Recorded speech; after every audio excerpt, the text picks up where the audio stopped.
Good afternoon. I am Stephen Brown, and with me is Brenda Aguilar. We are both business immigration attorneys with REDDY NEUMANN PC, located in Houston, Texas. As we prepare for the fiscal year 2020 lottery, Brenda and I are going to discuss standard occupational classification codes, more commonly called SOC codes, and the importance of the code when it comes to H-1B petitions. So Brenda, can you explain to everyone what an SOC code is? Sure, Stephen. An SOC code is a federal statistical standard used by federal agencies to classify workers into occupational categories for the purpose of collecting, calculating, or disseminating data. While these codes are generic in nature and do not account for every job title out there, most jobs will find a place with an SOC code. And Brenda, how does USCIS use the codes in H-1B petition adjudication for specialty occupation? SOC codes can be found on the labor condition application or the LCA that is initially filed to start an H-1B case. When reviewing cases for specialty occupation, USCIS typically relies on the SOC code as the starting point to make this determination. They will review the SOC code's ONET and Occupational Outlook Handbook, or the OOH, entries to make their initial determination. Stephen, how do you go about determining which SOC code to use for a case? So a lot of times, the SOC code will be clear based on the job title. For example, an H-1B case being filed for an accountant will use the accountant SOC code. However, when the SOC code does not directly line up, I will search the ONET for the job title and see what codes come up.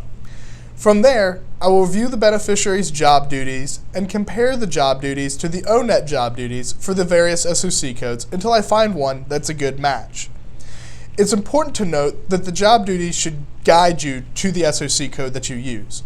While SOC codes are generic in nature, it is important that the SOC code and the job duties match. Brenda, when you're reviewing an SOC code, what are some things to keep in mind when it comes to specialty occupation? First, as a summary of how USCIS views it, a specialty occupation is a position that requires a degree in a specific field.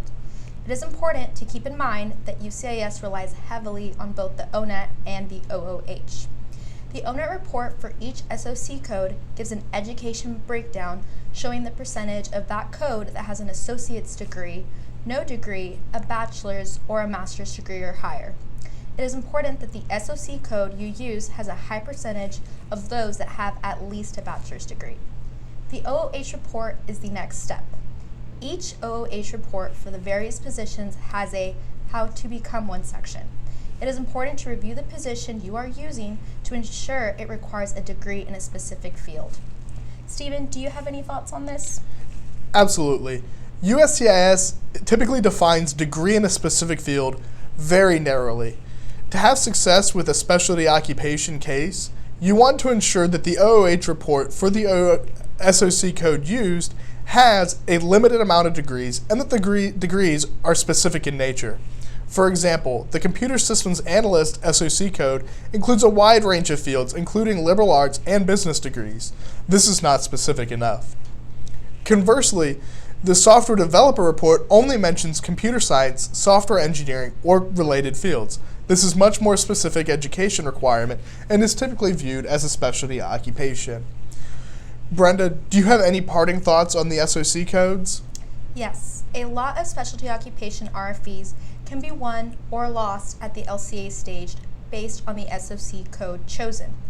It is important to pick a code that matches the job duties the beneficiary is performing and ensure it has good language in the ONET and the OOH. I suggest first reviewing the beneficiary's job duties and education documents in detail before choosing the correct SOC code. Taking the time to pick a good SOC code can help lower the risk of a specialty occupation denial early on. Thank you, Brenda, for giving your insight, and thank you everyone for watching.